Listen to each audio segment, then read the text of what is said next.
N'oubliez pas de liker et de vous abonner à notre chaîne pour plus d'histoires intéressantes. Passons maintenant à l'histoire. Elle m'a humilié devant 40 invités, riant comme si c'était une blague, mais le visage de son fiancé a pâli. Puis il s'est tourné vers moi et a dit « C'est toi le juge ». C'est là que tout a basculé. Restez avec moi pendant que je vous raconte mon histoire, et si elle vous touche, n'oubliez pas de soutenir notre chaîne en cliquant sur le bouton d'abonnement, en laissant un like et en la partageant avec les personnes qui vous sont chères. C'était censé être une célébration, la fête de fiançailles de ma sœur aînée, Shelby. La pièce était remplie de familles, d'amis, de collègues, et même de cousins éloignés que nous n'avions pas vus depuis des années. Tout le monde était sur son 31, une coupe de champagne à la main, avec une musique douce en fond. J'étais assise près du fond, observant tranquillement. Ça a toujours été mon rôle. Silencieuse, observatrice, dans l'ombre des projecteurs de Shelby. Puis vinrent les discours. Quelques amis portèrent des toasts légers, avec quelques blagues, quelques doux souvenirs. Les gens applaudirent, sourirent, rirent. Puis Shelby prit le micro. Elle dit qu'elle voulait faire quelque chose d'amusant et décida de faire un petit « roast » de quelques personnes. Inoffensif, n'est-ce pas? Tout le monde rit et l'encouragea. Au début, c'était simple, elle taquinait son fiancé Darren sur son amour des feuilles de calcul, se moquait des terribles talents de danseur de notre père. Mais ensuite, elle se tourna vers moi. Elle eut un sourire suffisant et dit « Et comment pourrais-je oublier ma chère petite sœur Mara ?» Toujours la dramatique. « Tu te souviens de cette fois à l'université ? Oh attends, peut-être pas, parce que tu as tout bloqué après cette nuit-là. » Les gens rirent. Je me figeai. Je savais à quoi elle faisait référence. Une nuit que j'avais profondément enfouie. Une nuit qu'elle avait provoquée. Elle continua, mentionnant comment j'avais soudainement changé d'université, comment j'avais fait une dépression, comment j'étais toujours trop sensible. Je sentais tout le monde me regarder, essayant de décider s'il fallait rire ou être mal à l'aise. Mes mains tremblaient. Je ne pouvais plus respirer. Puis j'ai levé les yeux et j'ai vu Darren. Il ne riait pas. Il regarda Shelby, stupéfait, puis se tourna vers moi. Ses yeux étaient doux, confus.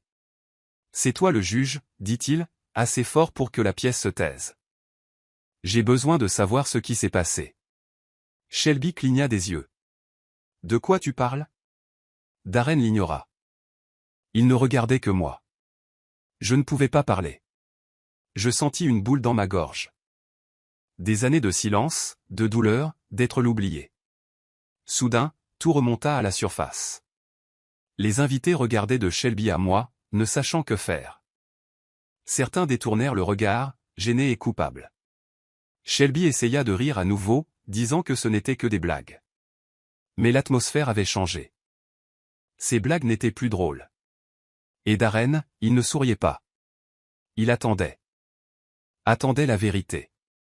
Et à ce moment-là, je l'ai su. Ce n'était pas juste une fête. C'était le moment où tout allait changer. Ayant grandi dans l'Ohio, notre maison a toujours ressemblé à une scène. Et Shelby en était la star. Elle était l'enfant prodige. Des boucles blondes. Un sourire éclatant. Un rire sonore. Tout le monde l'adorait. Les professeurs. Les voisins. Même les inconnus à l'épicerie. Elle avait le don de se faire remarquer. Et elle adorait ça. Mes parents en redemandaient. Ils accrochaient ses récompenses sur le frigo. Louaient ses blagues au dîner. Applaudissaient le plus fort à ses pièces de théâtre scolaire. Et puis il y avait moi. Mara. Silencieuse. Studieuse. Toujours dans un coin avec un carnet ou un livre de bibliothèque. Je n'avais pas besoin d'attention. Je ne voulais pas des projecteurs. Je voulais juste la paix. Mais même cela semblait trop demander. Shelby me taquinait constamment. Elle me traitait de bizarre. Disait que je m'habillais comme une grand-mère. Plaisantait en disant que je finirais seul avec mes livres. Une fois, elle a même dit à nos cousins que je n'avais pas d'amis et les a fait rire de moi. J'ai pleuré auprès de ma mère cette nuit-là. Mais tout ce qu'elle a dit, c'est « elle ne fait que te taquiner ». C'est ce que font les sœurs. Non, ce n'est pas ce que font les sœurs. Les moqueries ont empiré avec l'âge. Shelby fouillait dans mon journal intime. Volait mes vêtements. Abîmait les choses qui comptaient pour moi. Une fois, elle a accidentellement renversé du soda sur un projet sur lequel j'avais travaillé pendant des semaines. J'ai eu un C. Elle a ri. Mon père a dit, tu aurais dû faire une sauvegarde. Ils n'ont jamais vu cela comme un problème. Pour eux, Shelby était la marrante. L'extravertie. J'étais juste la petite sœur dramatique qui ne savait pas accepter une blague. Alors j'ai arrêté de leur en parler. J'ai arrêté de demander de l'aide. J'ai appris à vivre dans l'ombre de ma sœur. Silencieuse et petite. Essayant juste de survivre à ses projecteurs. Mais cela a laissé des marques. Des profondes. J'ai grandi en croyant que je n'étais pas assez. Pas assez intelligente. Pas assez jolie. Pas assez forte. Je doutais de tout ce que je disais. Je remettais en question chaque décision. Toujours inquiète d'être trop. Ou pas assez. Il m'a fallu des années pour réaliser que ce n'était pas normal. Le comportement de Shelby n'était pas juste une affaire de chamaillerie fraternelle. C'était cruel. Et mes parents ne l'ont pas seulement ignoré. Ils l'ont encouragée. Ils l'ont laissé croire qu'elle pouvait dire ou faire n'importe quoi. Et que le monde applaudirait quand même. Et peut-être qu'ils avaient raison. Pendant longtemps, le monde a applaudi. Jusqu'à une nuit, où il ne l'a plus fait. L'université était censée être mon nouveau départ. J'avais laissé l'Ohio derrière moi. J'étais entré dans une université hors de l'État.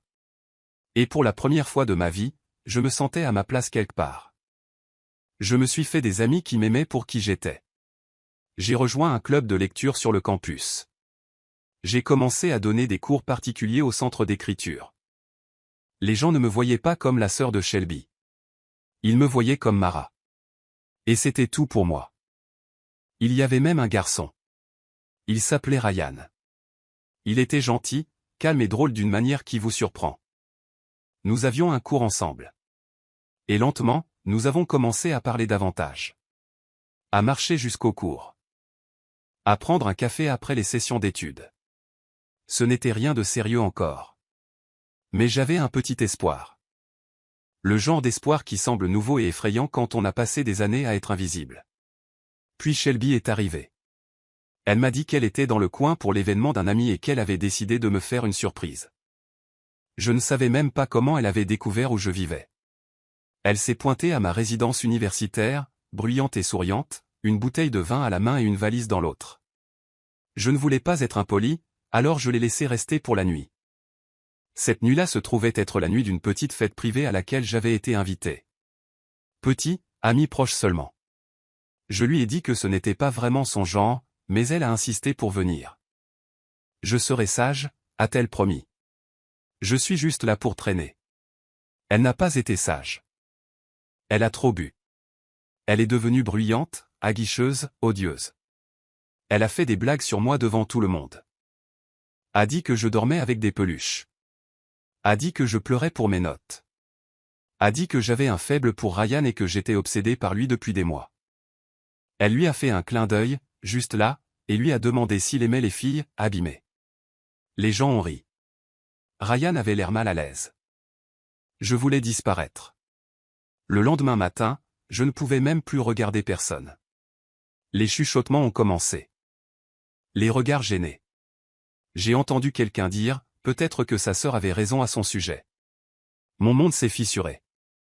Je me suis retiré du groupe d'amis. J'ai arrêté d'aller au club de lecture. Ryan ne m'a plus jamais parlé. Finalement, j'ai changé d'université. Je l'ai dit à mes parents. Ma mère a dit, eh bien, tu es toujours si sensible. Shelby plaisantait probablement. J'ai dit à Shelby à quel point elle m'avait embarrassé. Elle a ri et a dit, c'était juste une blague, Mara. Détends-toi. Mais ce n'était pas une blague. C'était le jour où j'ai arrêté de faire confiance aux gens. Le jour où j'ai réalisé que ma sœur ne ruinait pas seulement mon passé. Elle pouvait aussi ruiner mon avenir. Et elle s'en fichait complètement. Le week-end avant la fête de fiançailles de Shelby, nos parents ont invité tout le monde pour un brunch. C'était censé être une réunion décontractée. Juste la famille, du café et des félicitations. Mais pour moi, c'était comme entrer en territoire ennemi. Shelby était radieuse. Elle parlait sans arrêt des arrangements floraux et de sa robe. Montrait sa bague comme si c'était le joyau de la couronne. Ma mère buvait chacune de ses paroles, hochant la tête et riant comme si Shelby venait de guérir le cancer. J'étais assise au bout de la table, picorant tranquillement ma salade de fruits, me sentant invisible, comme toujours. À un moment donné, alors que tout le monde était distrait, j'ai emmené ma mère à part dans la cuisine. Je ne voulais pas déclencher une dispute, mais je devais dire quelque chose. Je lui ai dit que j'étais inquiète, que Shelby m'avait blessé par le passé plus de fois que je ne pouvais compter.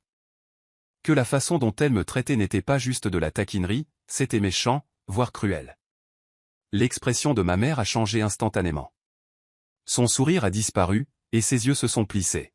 « Mara, dit-elle de cette voix-là ce que j'ai entendu 1000 fois. Tu ne t'accroches pas encore à ces histoires, n'est-ce pas? Honnêtement, ça ressemble juste à de la jalousie. La jalousie. Ce mot m'a frappé comme une gifle. Après tout ce que Shelby avait fait, les moqueries, l'humiliation publique, les années de dénigrement, j'étais la jalouse. Je ne suis pas jalouse, dis-je doucement. Je pense juste que Darren mérite de savoir avec qui il se marie vraiment. Ma mère ricana. Tu dois arrêter d'essayer de gâcher les choses pour ta sœur. Tout ne tourne pas autour de toi. Je n'ai rien dit d'autre. À quoi bon? Je ne serai jamais la fille qu'elle choisirait en premier. Je suis retournée à table et me suis assise, le cœur lourd, le visage vide. Mais Darren regardait. Il n'avait pas entendu la conversation, mais il a vu la tension. Il a remarqué la façon dont Shelby m'interrompait au milieu d'une phrase ou roulait des yeux quand je parlais. Il a vu comment mes parents m'ignoraient ou riaient des commentaires désobligeants de Shelby.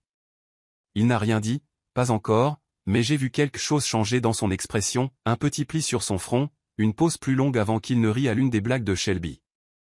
Pour la première fois depuis des années, je me suis demandé, peut-être que quelqu'un l'a enfin vu. Peut-être que je n'étais pas folle. Peut-être que je n'étais pas le problème, après tout. La fête de fiançailles eut lieu dans une salle de banquet chic du centre-ville. Des lumières blanches pendaient du plafond, une musique douce jouait en fond et tout semblait parfait. Les gens étaient sur leur 31. Les rires et le champagne coulaient à flots. De l'extérieur, c'était une célébration de l'amour. À l'intérieur, c'était le commencement de la fin. Je me tenais près du mur, regardant Shelby flotter de groupe en groupe comme si elle possédait l'endroit. C'était le cas, en quelque sorte. C'était sa soirée, et comme toujours, je n'étais que l'ombre en arrière-plan. Après le dîner, quelqu'un tapa sur un verre pour attirer l'attention. L'heure des discours, cria un ami. Un micro fut apporté et quelques amis de Shelby partagèrent des histoires légères sur elle et Darren. Tout le monde rit, applaudit, acclama. Puis Shelby prit le micro. J'ai pensé pimenter les choses avec un petit roast, dit-elle en gloussant. Ne vous inquiétez pas, je serai gentille. Les gens rirent. Je souris poliment, me préparant déjà. Au début, c'étaient les choses habituelles. Des blagues sur le ronflement de Darren. Sa propre mauvaise cuisine. Léger, inoffensif. Puis elle changea de sujet. Et bien sûr, dit Shelby, que serait cette fête sans ma petite sœur, Mara? Douce et silencieuse Mara. Le mystère de la famille. Ou peut-être juste, le mystère de comment elle survit à tous ces désastres. Rire. Quelques regards gênés. Tu te souviens de l'université, Mara? Elle eut un sourire suffisant. Cette fête dont tu t'es fait virer parce que quelqu'un t'a surprise en train de confesser ton amour éternel à un gars qui était déjà pris. Aïe. Quelques gloussements, mais surtout un silence nerveux. Elle a même changé d'université après ça, ajouta Shelby en sirotant son vin comme si elle était dans un talk-show. Dramatique, n'est-ce pas? Oh, et cette fois où elle a perdu son emploi et a passé 6 mois au lit, à réfléchir. Classique Mara. Les gens commencèrent à se sentir mal à l'aise sur leurs chaises. Mais alors vint le coup de grâce. Et vous savez ce qui m'a vraiment fait admirer sa force? La fausse couche. Ça a dû être dur. Mais bon, peut-être la prochaine fois. Ne sors pas avec des gars qui ne sont pas prêts à être pères, hein? Silence. Personne ne rit. J'étais assise, figée sur ma chaise, mes mains agrippant ma robe si fort que mes jointures blanchirent. Mon cœur battait dans mes oreilles. Ma bouche était sèche. Je ne pouvais ni bouger, ni parler. ma douleur, mon deuil privé, était devenu sa chute. Shelby souriait simplement, se délectant de l'attention. Je plaisante, ajouta-t-elle, comme si cela effaçait tout. Mais ce n'était pas le cas. Parce qu'à ce moment-là, je n'étais pas seulement embarrassé. J'étais exposé, trahi, brisé devant tout le monde. Et pourtant, même dans ce silence insupportable, un visage se détacha de la foule. Celui de Darren. Il ne riait pas, il ne clignait même pas des yeux. Son sourire avait disparu. Il avait l'air pâle, presque malade. Puis il se tourna vers moi, et les mots suivants qui sortirent de sa bouche changèrent tout. La pièce était si silencieuse que je pouvais entendre le léger tintement d'une fourchette tombant à l'autre bout de la salle. Après la dernière blague cruelle de Shelby, personne n'osa bouger. L'air semblait lourd, comme si tout le monde venait de réaliser qu'ils avaient été témoins de quelque chose qu'ils n'étaient pas censés voir. Darren était assis, immobile, son verre de vin intact. Son visage était pâle, sa mâchoire serrée. Il n'applaudit pas, il ne cligna même pas des yeux. Il fixa simplement Shelby comme si elle était une étrangère. Je regardais ses yeux, comment ils passèrent lentement d'elle à moi. Puis, d'une voix basse mais claire, il dit, « C'est toi le juge. Raconte-moi ta version. » Je me figeai. Mon cœur s'emballa dans ma poitrine. Les gens tournèrent la tête. Des murmures parcoururent les tables. Shelby rit nerveusement. « Oh, allez, chérie. C'était une blague. Mara ne va pas en faire toute une histoire, n'est-ce pas ?» Mais Darren ne la regarda pas. Il maintint son regard sur moi. « Je suis sérieux. J'ai besoin de l'entendre de ta part. » Shelby essaya de nouveau. « Sérieusement, Darren, c'est ma fête de fiançailles. On peut éviter de la transformer en thérapie de groupe ?» Il leva légèrement la main sans la regarder. « Arrête. Juste un mot. Ferme, définitif. » C'était la première fois que je voyais Shelby se taire sans obtenir ce qu'elle voulait. Tout le monde me regardait maintenant. Mes paumes étaient moites, ma gorge sèche. J'aurais pu rester silencieuse. J'aurais pu laisser passer, comme toujours. Mais quelque chose dans le ton de Darren, et la façon dont il voulait vraiment connaître la vérité, me donna du courage. Je déglutis difficilement. « Tu veux l'entendre ?» demandai-je. Il hocha la tête. Alors je hochai la tête en retour. « D'accord, dis-je. Alors je vais tout te raconter. » Ma voix était tremblante, mais elle portait. Toute la salle se pencha. Et Shelby, pour la première fois de sa vie, n'avait pas l'air si sûre d'elle. Parce que je n'étais plus la sœur invisible. Pas ce soir. Je pris une profonde inspiration, sentant mes mains trembler à mes côtés. Tout le monde me regardait toujours, la pièce lourde de tension. Je pouvais voir Shelby s'agiter mal à l'aise. Mais je ne la regardais pas. Je regardais Darren, et les gens qui avaient ri quelques minutes auparavant sans savoir de quoi ils riaient. Je ne suis pas doué pour les discours, commençai-je, ma voix calme, mais ferme. Mais puisque Shelby a décidé de raconter mon histoire ce soir, il est peut-être temps que je dise la vérité. Shelby força un rire bruyant. Mara, allez. Darren leva de nouveau la main. Laisse-la parler. Je baissai les yeux un instant puis continuai. J'ai grandi dans l'ombre de Shelby. Elle a toujours été la préférée. Intelligente, belle, confiante. Et j'étais invisible. Quand elle se moquait de moi, mes parents disaient que c'était juste des chamailleries de sœurs. Quand je pleurais, ils disaient que j'étais dramatique. Je sentais des yeux sur moi. Certains surpris, d'autres soudainement coupables. Elle se moquait de mes vêtements, de mon poids, de mes amis. Et je la croyais. Je pensais que je méritais d'être la blague. Ce n'est qu'à l'université que j'ai enfin commencé à sentir que je comptais. J'avais des amis qui m'aimaient pour moi. Je commençais à guérir. Mais Shelby est venue sur mon campus un soir, sans y être invitée, et a tout chamboulé. Ma voix se brisa légèrement, mais je ne m'arrêtai pas, elle s'est saoulée, a fait irruption dans une fête privée et m'a humilié devant quelqu'un qui m'était cher. Elle a raconté des mensonges, a fait une scène et a ri pendant que je pleurais. Cette nuit-là a tout gâché. J'ai dû quitter l'école. J'ai suivi une thérapie. J'ai perdu une année de ma vie. Et quand je l'ai suppliée de s'excuser, elle m'a dit de me détendre, que c'était juste une blague. La salle était maintenant d'un silence de mort. Je vis l'une des amies de Shelby baisser son verre et détourner le regard. J'ai passé des années à essayer de tourner la page, à essayer de faire la paix avec une sœur qui voit ma douleur comme un divertissement. Ce soir, vous avez ri à des blagues sur ma fausse couche, sur la fois où j'ai perdu mon emploi. Savez-vous ce que ça fait de voir ces pires moments transformés en chute de blagues? Je regardais directement Shelby alors. Tu appelles ça de l'humour. J'appelle ça de la cruauté. Elle ouvrit la bouche pour répondre, mais aucun mot ne sortit. Le sourire suffisant sur son visage avait disparu. Je ne suis pas venu ici pour gâcher ta soirée, dis-je doucement, mais je ne resterai plus silencieuse. Il y eut une longue pause. Puis quelqu'un, je crois que c'était le cousin de Darren, dit, ce n'était pas un roast. C'était méchant. Quelques autres hochèrent la tête. Shelby avait l'air stupéfaite, comme si elle ne pouvait pas comprendre comment elle avait perdu la salle. Mais je comprenais. Pour la première fois depuis des années, ce n'était pas moi dont on riait. C'était moi qu'on écoutait.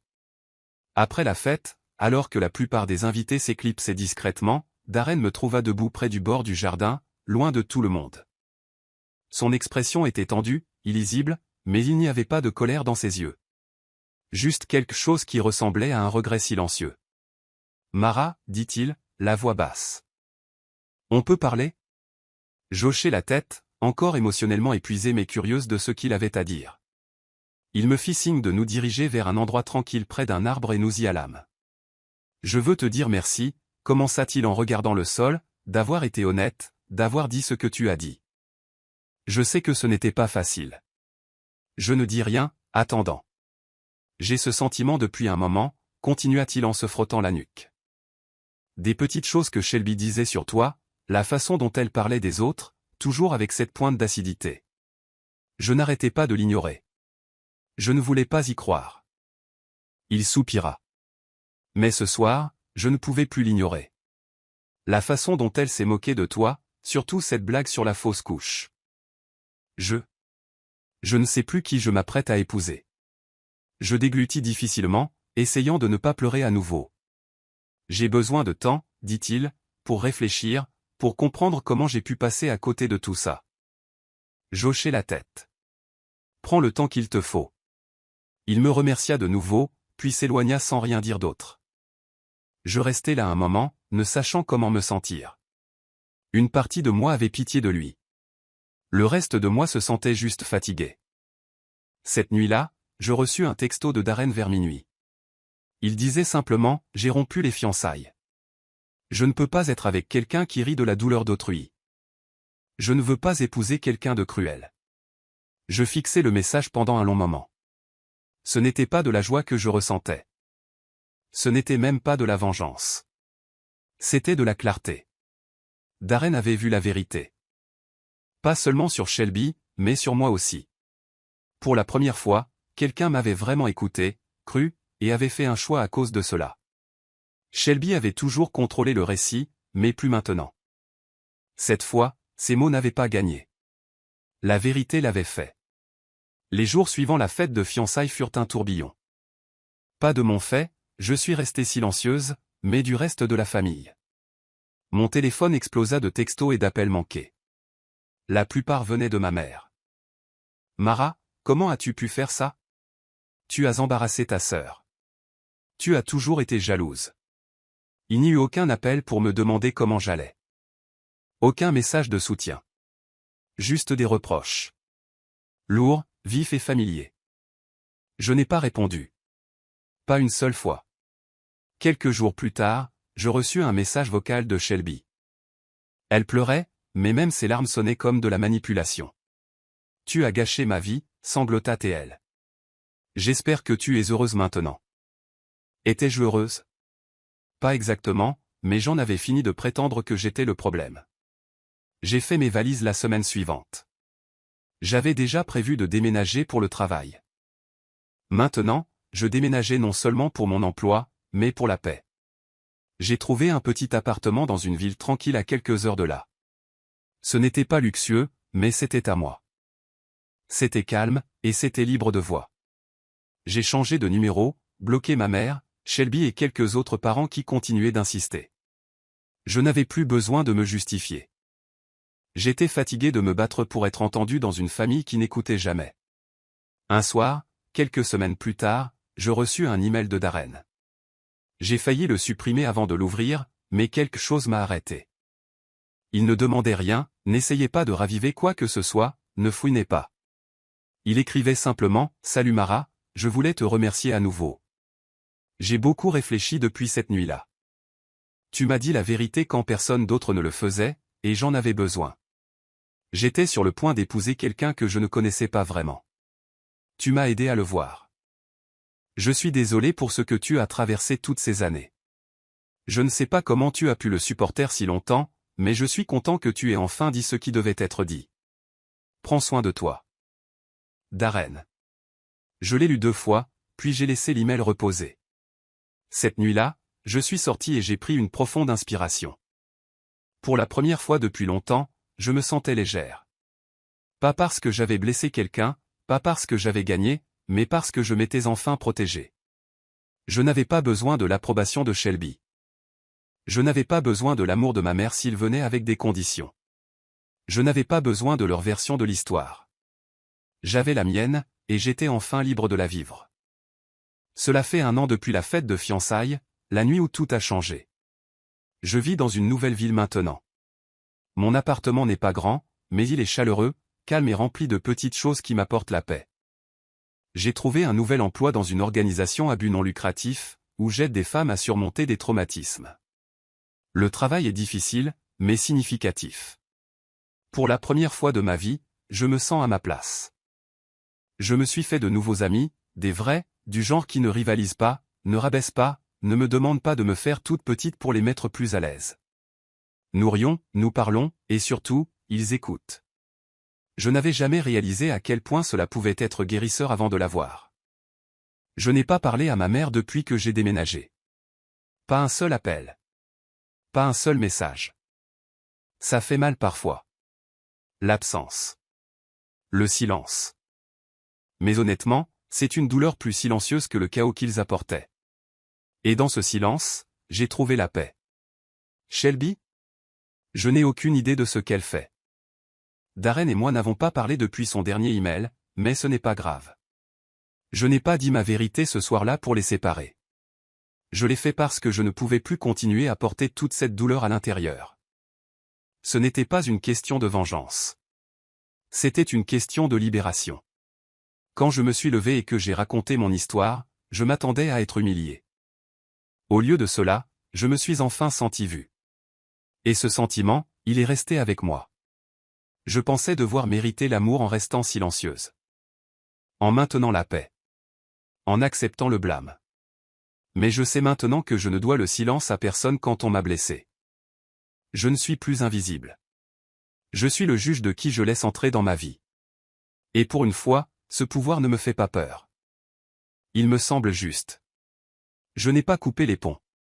Je me suis simplement éloigné de ceux qui ne menaient nulle part. Je me regarde dans le miroir maintenant, et je ne vois pas la fille effrayée qui gardait tout pour elle. Je vois quelqu'un qui a survécu. Quelqu'un qui a parlé quand c'était le plus important.